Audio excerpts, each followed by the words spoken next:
Mag-iingat ka, kuya. Mula sa masasamang loob na yon, ibalik mo ng ligtas si Troy at Kuya Gio kasama ka. Sabi ni Jana na mag-angat siya ng tingin na ikinatango nito, sabay haplos ng buhok niya. I will. Sabi ni Lance na may himig ng pagpapangako sa boses. Maya-maya lang nandito ng tagapagligtas niyong dalawa. Sabi ni Amanda habang nakangising aso, kaya ganun na lang ang panlilisik ng mga mata ni Gio. Bitch! Sigaw ni Gio na ikinatawa lang ng pagak ni Amanda habang nakaupo siya paharap sa sandalan ng silya katapat sila. Anong kinalaman ko sa inyo? Bakit pati ako dinakip ninyo? Naguguluhang tanong ni Troy habang patayo silang nakatali ang kamay. Malapit ka rin kasi sa mag-asawang gumawa sa akin ng pilat na to. Naisip kong magagamit kita para pagdagdag konsensya kay Lance. Gusto ko rin magalit sa kanyang sarili niyang kapatid kapag tinapos kita. Hindi ba buntis din ang girlfriend mong si Jana na kapatid nila? Mas exciting pala, sabi ni Amanda, sabay halakak ng malakas na labis namang ikinagalit ng dalawang binata. Wala ka na sa sarili mo, baliw ka na. Pati mga walang kinalaman dito, dinadamay mo. Sigaw ni Gio sa dati niyang kasintahan. Ngunit nginitian lamang siya nito na nakakaloko. Sabay-sabay silang napalingon nang biglang pumasok si Vian sa basement ng lumang building, kung saan sila naroroon, bit-bit ang hawak nitong baril na isinuksok sa may bewang. Sinamaan nila ito ng tingin, maliban na lang kay Amanda na nagawa pang makipaghalikan dito habang kaharap sila, kaya ganun na lang ang pangiwi ng dalawa dahil sa nasaksihan. Whore! Dismayadong sabi ni Gio na may himig ng pandidiri sa boses dahil nagsisisi siya na nagawa niya pang maghabol dito noon. Shut up! Kung ayaw mong pasakan kita ng bala sa bibig. Pagpapatahimik ni Bihan dito matapos niyang humiwalay sa pagkakahalik kay Amanda.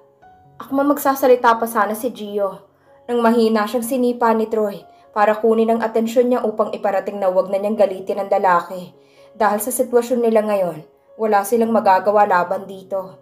Gayon pa mang parehas silang nakagapos, kaya hindi na muling nagsalita si Gio at sinunod niya na lang si Troy. Naitikom na lang ang bibig dahil tama ito. Siguradong may kalalagyan sila kapag nagkataon. Did you send him our location? Tanong ni Amanda na ang tinutukoy ay si Lance. Sabay cross-legs niya sa harap ni Bihan. Kaya naman napadila ito sa sariling labi na tila natatakam sa nakahain niyang makinis at mapuputing binti. Yes, and he is on his way now. Sagot ni Bihan. Sabay na upo sa isa pang bakanting silya at dumako ang tingin niya kina Gio at Troy. Alone? Kunot noong tanong muli ni Amanda na may himig ng pagkabigla sa boses dahil sa isiping si Lance lang ang mag-isang pupunta para sa dalawang to. Yes, yun ang bilin ko sa kanya. Huwag siyang magsasama ng kahit na sino maliban na lang sa mag-ina niya.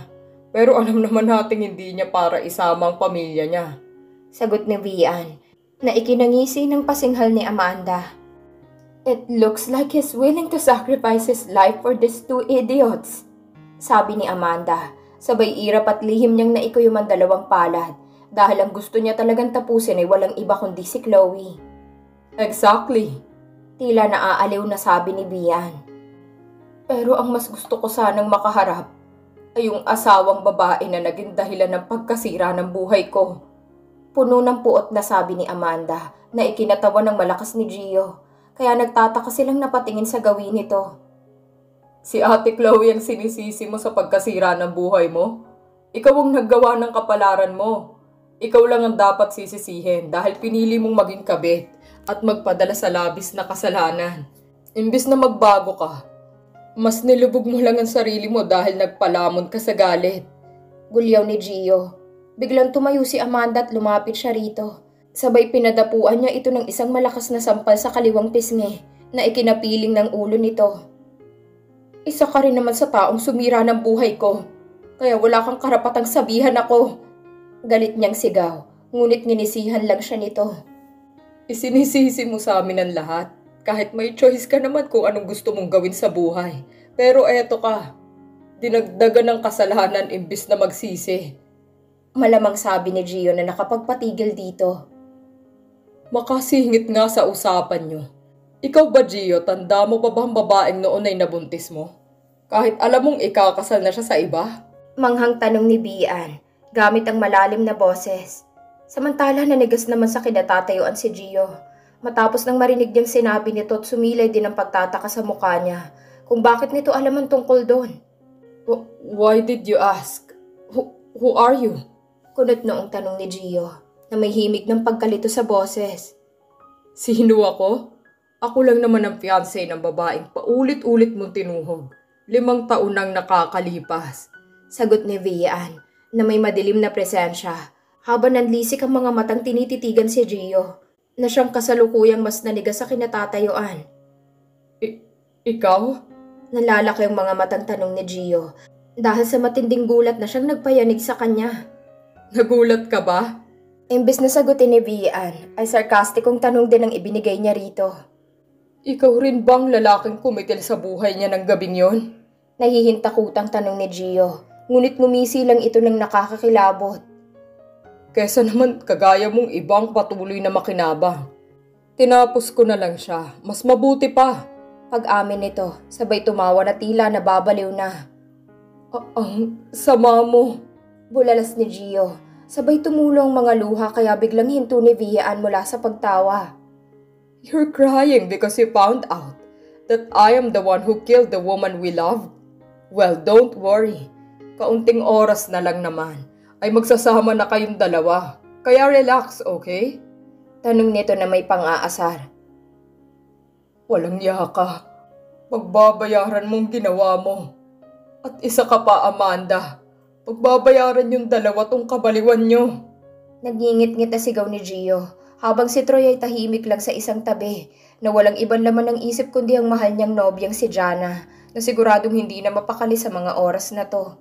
Gustuhin mang suguri ni Gio si Vian at tadtarin ng suntok ang nakakainis na mukha nito ay hindi niya naman magawa dahil sa kadenang nakatali sa kanilang mga pulsuhan.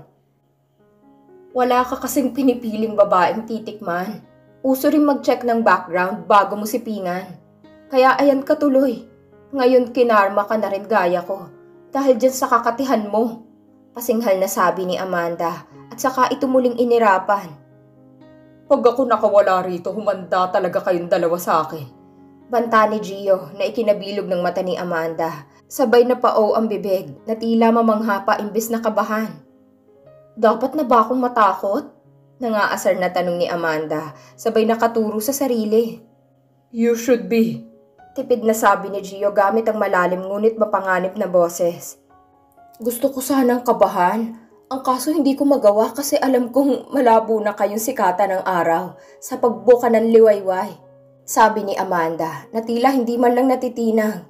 Dumako naman ang tingin ni Gio sa katabi niyang si Troy na tahimik lang na nakamasid na tila kay lalim ng iniisip.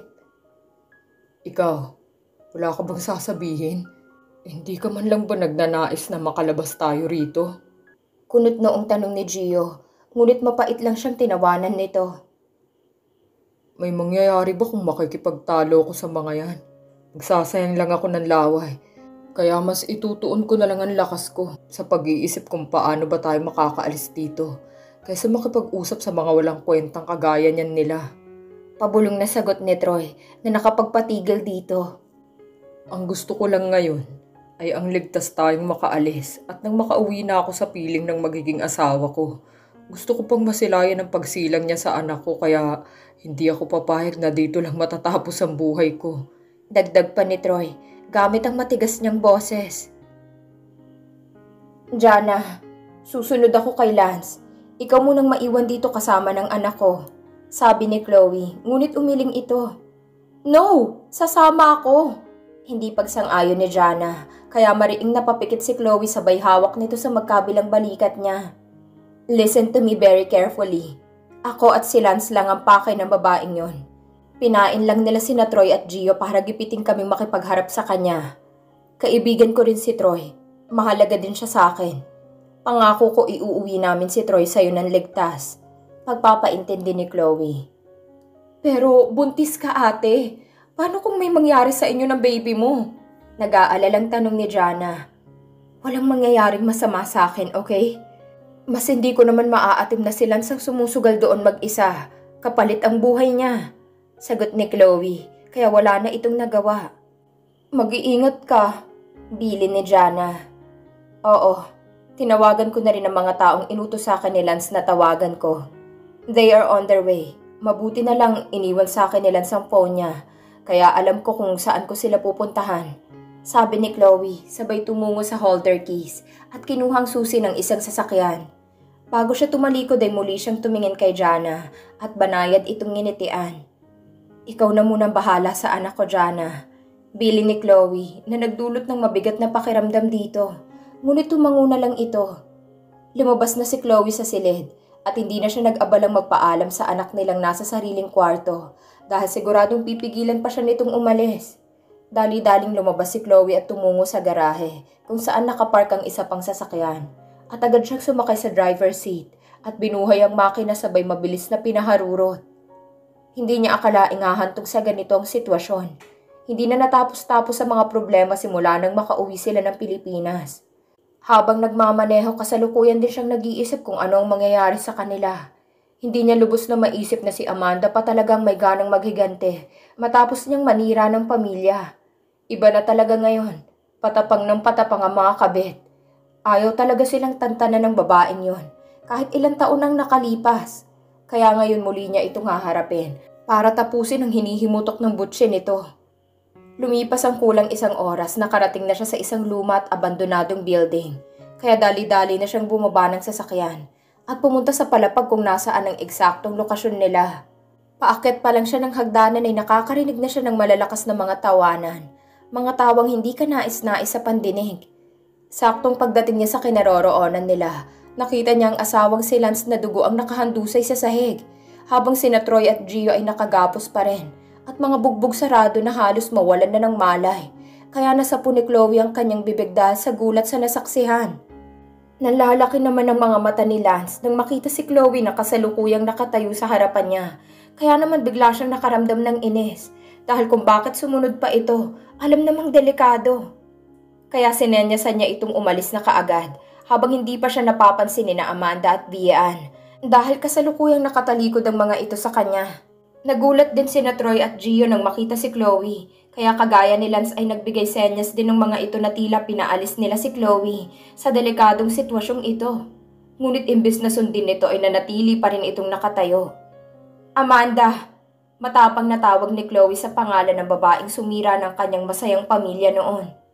Ang kaninang tila masayang ekspresyon ni Amanda at ang mga malalakas na paghalakhak niya ay bigla na lang naglaho at napalitan ng kaseryosohan nang marinig niya ang boses ni Chloe, kaya unti-unti siyang humarap dito. At ganun din si Bian, na bigla ang may sumilay na pagkamangha sa mukha. Ito ba yung Chloe na tinutukoy mo? Namamanghang tanong ni Bian, habang nakaturo siya kay Chloe, kaya pinilit tumayo ni Lance para lapitan ng asawa. Siya nga, ang babaeng gumawa sa akin ng mga pilat na to. Seryosong sagot ni Amanda. Ubod naman pala ng ganda. Tila may pagnanasang sabi ni Bian habang pinagmamasdan niya ang kabuuan ni Chloe simula ulo hanggang paa. Biglang kinilabutan si Chloe sa paraan ng pagkakasabi sa kanya ng lalaki. Napakadilim ng presensya nito at nagsusumigaw sa itim ng budhi. Unang tingin pa lang kita na masamang tao ito. Dumako naman ang tingin niya kay Amanda at ngayon niya lang napansing ibang-iba na pala ito ngayon kumpara noon. Ang dati nitong magandang muka, ngayon ay hindi nakaaya-aya sa paningin. Akmang lalapit sana si Bian para hawakan si Chloe. Ngunit nagulat siya nang bigla na lang siyang hilain ni Lance paharap. Sabay pinatamaan ng isang malakas na suntok sa muka na ikinadapa niya. Not my wife, asshole! Sigaw ni Lance matapos niyang patamaan ito ng suntok. Kahit halos wala na siyang lakas na natitira dulot ng mga natamo niya. Gago ka!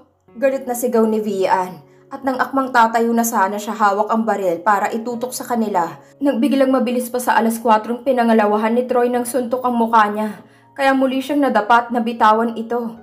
Kaya naman gulat at nagtatakang napalingon si Amanda kung paanong nakawala mula sa pagkakatali sa kadena si Troy, habang si Gio nandun pa rin. Samantala nagkaroon naman ng pagkakataon si Chloe na hilain ang buhok ni Amanda, kaya napasigaw ito. Natatandaan mo ba yung araw na hila-hila ko rin ang buhok mo?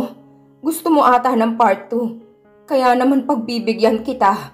Gigil na sabi ni Chloe habang binigyan niya ito ng isang tumataginting na sampal sa mukha. Napasalampak si Amanda sa sahig habang sapong kaliwang pisngi nito at tinapunan niya si Chloe na nanlilisik na tingin, sabay ngumisi. Wala na, Chloe. Manhid na tong mukha ko. Kahit ulit-ulitin mo pa, sabi ni Amanda at agad na tumayo at inayos ang sarili. Kung dati hinayaan lang kitang gawin ang gusto mong gawin sa akin, ngayon hindi na. Pagkasabi ni Amanda ay isang malakas ding sampalang ibinigay niya kay Chloe at sinundan niya pa ng isa, kaya ito naman ang napasalampak sa sahig. Akmang sisipain niya ang tiyan ni Chloe nang bigla siyang hilain ni Lance at itinulak ng malakas sa sahig. Kaya ganun na lang ang pag-inda nito dahil pahampas na tumalsik ang maliit niyang figura sa magaspang na sahig. Chess, are you alright?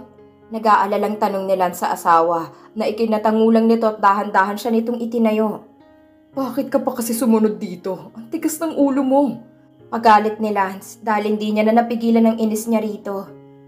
Hindi ko maatim na ikaw lang mag-isang sumugod dito kaya sumunod na ako sa'yo. Katwiran ni Chloe, ngunit sinamaan lang siya ng tingin ng asawa. Akmang magsasalita pa sana si Lance nang maramdaman niyang malamig na bagay na nakatutok sa ulo niya. Nakasalukuyang kapit ni Amanda habang hindi mapalis ang ngisi sa muka. Walang happy ending sa inyong mag-asawa, sabi ni Amanda, hanggang sa nawala ang ngiti sa mukha at napalitan ng pagkamuhing ekspresyon. Baka sa'yo walang happy ending, biglang sabi ni Troy, sabay itinutok niya rin sa ulo nitong barel na naagaw niya mula kay Bian. Kaya bigla itong nanigas sa kinatatayuan nito. Dumako ang tingin nila kay Bian na ngayon ay kasalukuyan ng walang malay, kaya mas lalong nanggagalaiti si Amanda dahil mag-isa na lang siya ngayon. Bian! Tumayo ka dyan! Galit na sigaw niya sa nobyo, ngunit tuluyan na nga nawalan ito ng malay. Drop the gun! Utos ni Troy, ngunit ngumisi lang muli si Amanda na tila ayaw patinag. Masyado ko kayong minaliit. Lalo ka na.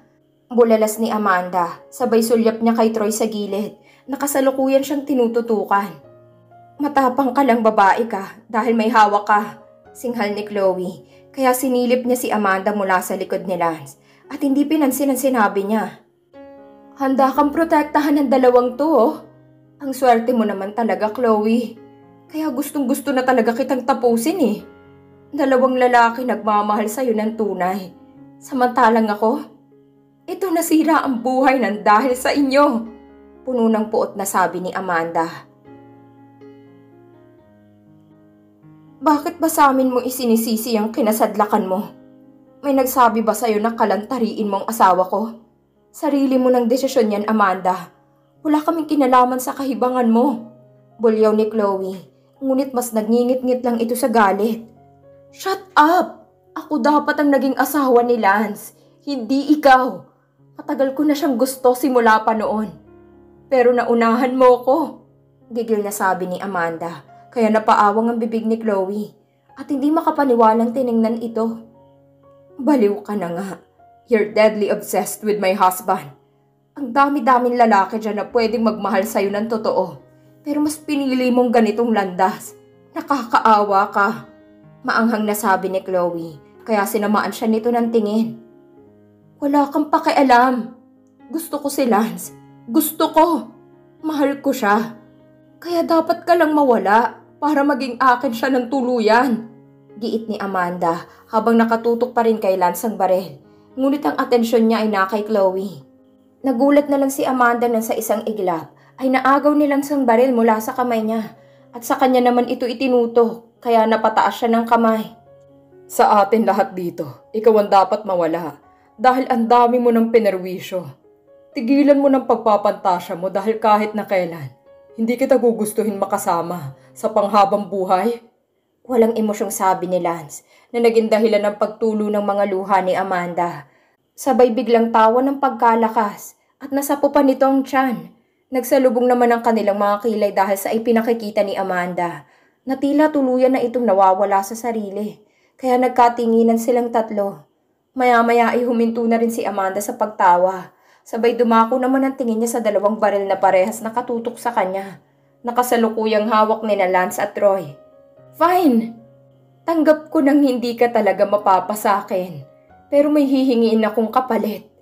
Bilang ganti man lang, sabi ni Amanda gamit ang malalim na boses. Sabay umikot siya patalikod At mabilis na inagaw kay Troy ang baril na hawak nito at dito naman niya itinutok. Panay lang kasi kayo tutok sa akin eh. Kung kanina niyo pa tinuloy, di sana tapos na ang problema niyo. Dagdag pa niya na ibig patungkulan ng sarili. Naalarma naman si Lance, kaya tiningnan nilang mga mata ni Troy na kasalukuyang nakatingala habang may nakatutok sa kanya. May isinenya si Troy kay Lance at kaagad naman itong nakuha, kaya mabilis na lumapit sila sa kinatatayuan ni Amanda. Sabay sipa niya rito na ikinatalsik nito, kasabay din ang pagtalsik ng hawak nitong baril. Ow! Inda ni Amanda habang sapong tagilirang sinipa ni Lance at napayupyup sa sementong sahig. Deserve mo yan, baliw. Walang emosyong sabi ni Chloe habang nakatayo siya sa di kalayuan. Samantala, wala silang kaalam-alam na muling nagkamalay ang lalaking si Vian, kaya dahan-dahan itong tumayo at dinampot ang tumalsik na baril ni Amanda na malapit sa kanya, sabay tutok sa nakatalikod na si Chloe. Agad namang napansin ni Lance si Vian na balak barilin ang kanyang asawa, kaya agad siyang napasigaw. Chloe, sa likod mo! Sigaw ni Lance. Napaharap si Chloe mula sa kanyang likuran at akmang tatakbo na sana si Lance, ngunit huli na dahil kinalabit na ni Vian ang gatilyo. At laking gulat niya dahil hindi ang asawa niyang tinamaan.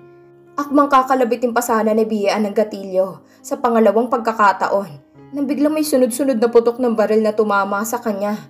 Kaya napahandusay siya sa semento dahil sa ilang tamang natamo mula sa bitbit na armas ng mga bagong dating. Pasensya na pare, nahuli kami, sabi ng isang lalaki kay Lance na mga kadarating lang kasama ang apat pa nitong kagrupo. Ngunit hindi nagawang pinansin ni Lance ang mga bagong dating dahil mas nakatuon ang atensyon niya sa asawa at sa taong ubod ng tapang na sumalo ng bala para kay Chloe. Mariin pa rin nakapikit si Chloe at pinakikiramdaman ng sarili, ngunit wala siyang maramdamang masakit, kundi tanging mainit na yakap lang mula sa pamilyar na tao na alam niyang kung sino. Ayaw niyang imulat ang kanyang mga mata dahil hinihiling niya na sana panaginip lang ang lahat ng ito. You can open your eyes.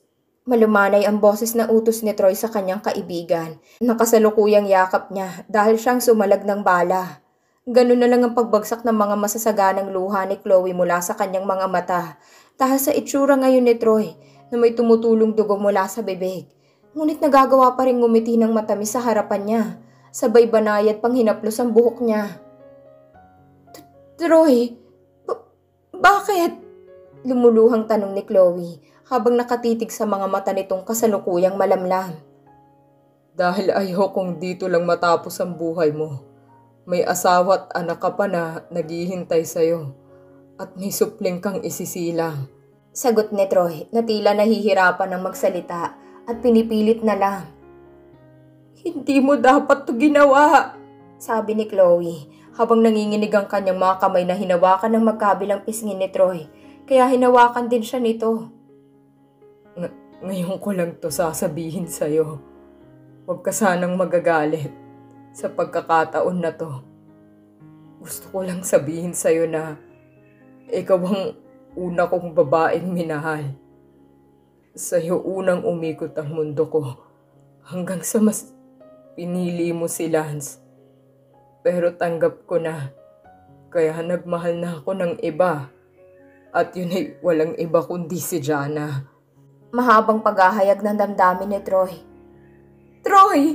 Sigaw ni Chloe nang tuluyan na itong bumagsak sa sahig. Kaya agad niya itong dinaluhan samantalang si Lance ay hindi makagalaw sa kinatatayuan. Troy, please, kayanin mo. Naghihintay sa'yo si Jana at ang magiging baby niyo. Tarantang sabi ni Chloe. Ngunit nginitian lang siyang muli ni Troy. Sabay umubo na ito ng dugo. Makikisabi sa magiging mag-ina ko. Mahal ko silang dalawa. At patawad dahil hanggang dito na lang ako. Mapait na sabi ni Troy. Ngunit pilit pa rin siyang niyuyugyug ni Chloe. Don't say that, Troy. Sira ulo ka. Magagalit si Jana. Kasusuklaman niya kami pag bumitaw ka. Kawawa ang mag-ina mo. Umiiyak na sabi ni Chloe sabay subsob ng mukha sa dibdib nito. At nagawa pa siyang hagudin ni Troy. I will explain to her when she sees me in her dreams. Doon na lang kami mag-uusap. Sabi ni Troy, kaya mas napahagulhol ng iyak si Chloe. sacrifice life just for me. This is very unacceptable, Troy. Kaya bumangon ka. Humihikbing sabi ni Chloe. Dahil importante ka sa akin. Ikaw ang babaeng unang magparamdam sa akin kung gaano ako kahalaga. Hindi ako nagsayang ng buhay dahil pagdating sa'yo, hindi to sayang. Makahulog ang sabi ni Troy at unti-unti nang ngumiti. Troy! Don't close your eyes, please. Stay awake. Lumaban ka para sa mag-ina mo. Parating na ang ambulance, kaya please, lumaban ka pa. Nanginginig na sabi ni Chloe at nagulat siya nang nagawa pa nitong hawakan ng kamay niya. Promise me, kayo na ni Lance ang bahala kay Jana at sa magiging anak ko. Huwag niyo silang pababayaan. Bilin ni Troy hanggang sa tuluyan ng bumagsak ang kanyang kamay at tuluyan ng mawalan ng buhay. Troy! Nagsusumigaw na sambit ni Chloe sa pangalan ng kaibigan at nginig ang kamay niyang hinahaplos ang buhok nito habang nakapatong ang ulo nito sa dalawa niyang hita. Chloe, wala na siya. Emosyonal na sabi ni Lance, sabay hawak niya sa balikat ng asawa. No, he's still alive, I know! Pagpupumiglas ni Chloe habang patuloy niya nayuyugyug si Troy.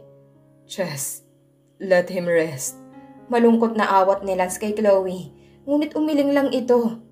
Troy is one of the most precious ones I have. I can't accept this. Nang dahil lang sa akin nangyari sa kanya to. Madamdaming sabi ni Chloe, kaya niyakap na siya ni Lance. Kailangan pa nating harapin si Jana. Siyang pinakamahihirapan at hindi makakatanggap nitong nangyari. Kaya mas tatagan mo pang loob mo. Dahil nabigo tayong iuwi sa kanya si Troy ng ligtas. Nahihirapang sabi ni Lance na siyang nakapagpatigil kay Chloe. 1 year later. Masayang nilalaro ni Lance ang kanilang munting supling habang karga-karga niya ito sa labas ng malawak na hardin. At maya-maya lang lumapit si Chloe sa kanyang mag-ama nang may matamis na ngiti sa labi. Ang ganda-ganda naman ng baby namin na yan. Magiliw na sabi ni Chloe sa kanilang baby girl, kaya binalingan siya ni Lance sabay halik sa kanyang noo. Thank you for giving me another precious gift. Naluluhang sabi ni Lance dahil sa labis niyang galak na ang tinutukoy ay ang kanilang pangalawang anak. Simula nang mailabas ko siya parang ikaw tong naging mahabagin. Biro ni Chloe, kaya pagak na natawa si Lance. Masaya lang talaga ako dahil hanggang huli, kasama ko kayo at may bonus pang maliit. Sabi ni Lance sabay halik sa ulo ng anak. You proved your worth as a father and a husband. Kaya hindi ako nagsisising bumalik kami sa'yo. Madamdaming sabi ni Chloe at niyakap ito ng mahigpit patalikod. Thank you, Jess, and I love you so much. Madamdamin ding sabi ni Lance, kaya naman humarap si Chloe sa kanya at siniil siya ng matamis na halik sa labi. I love you too, at napapasalamat din talaga ako sa may kapal. Dahil nalagpasan natin lahat ng pagsubok at problema na kinaharap natin.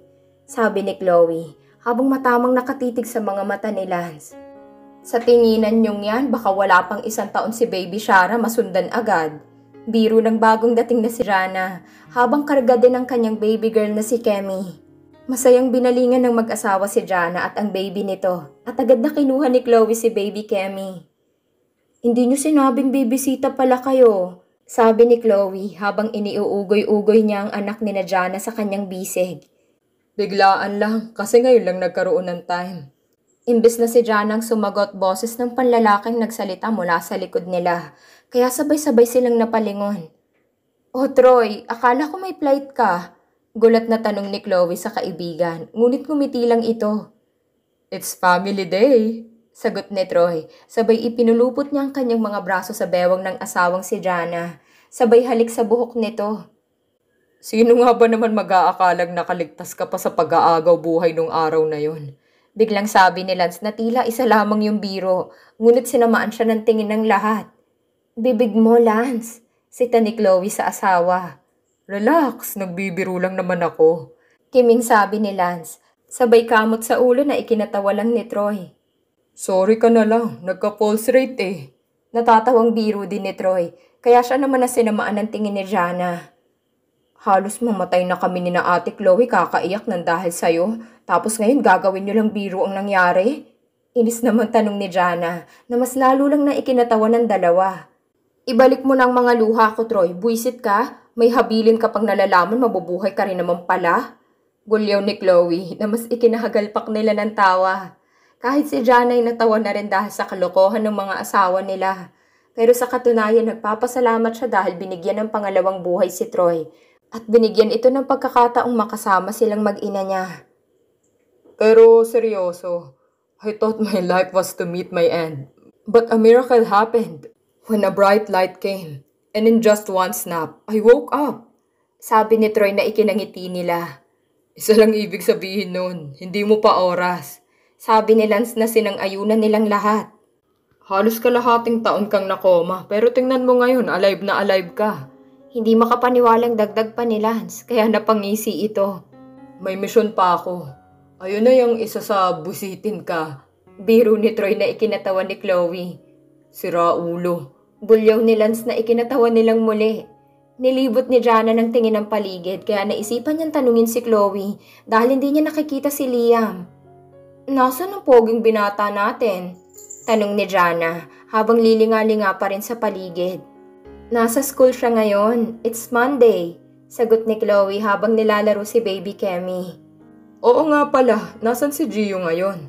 Tanong naman ni Troy nang maalala niya ito. Dahil simula nang magising siya ni Anino nito hindi niya pa ulit nakikita. Nasa New York, kinuha siya nila mom at dad para doon patinuin.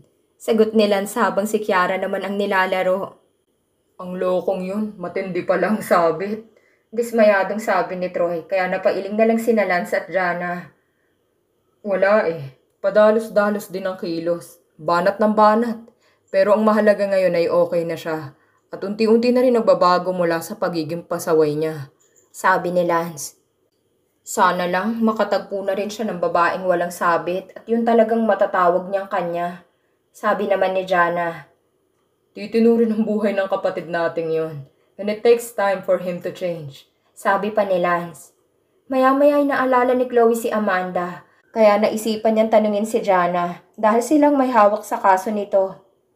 Jana, hindi ba law firm niyong may hawak ng kaso ni Amanda? Tanong ni Chloe na ikinatikim bigla nito, sabay na patingin kay Troy.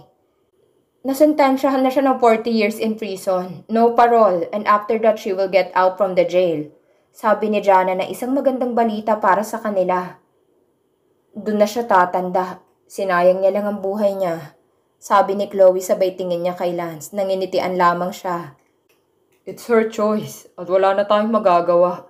At nang dahil pa sa kanya nag-agaw buhay ako. Segunda naman ni Troy sabay kamot sa ulo. She deserves it anyway. Pasinghal na sabi ni Jana. Kaya niyakap siya ni Troy at hinalikan sa buhok. It was just part of the past. Let's continue to live happily. Sabi ni Troy at matamis itong nginitian. Tara na sa loob, nagluto ako, sabay-sabay na tayong kumain ng breakfast. Nakangiting yakag ni Chloe sa kanila, sabay hawak niya ng mahigpit sa kamay ng asawa. Let's go? Baling naman niya kay Lance na ikinatango nito, kaya sabay-sabay na silang pumasok sa loob ng kanilang masayang tahanan.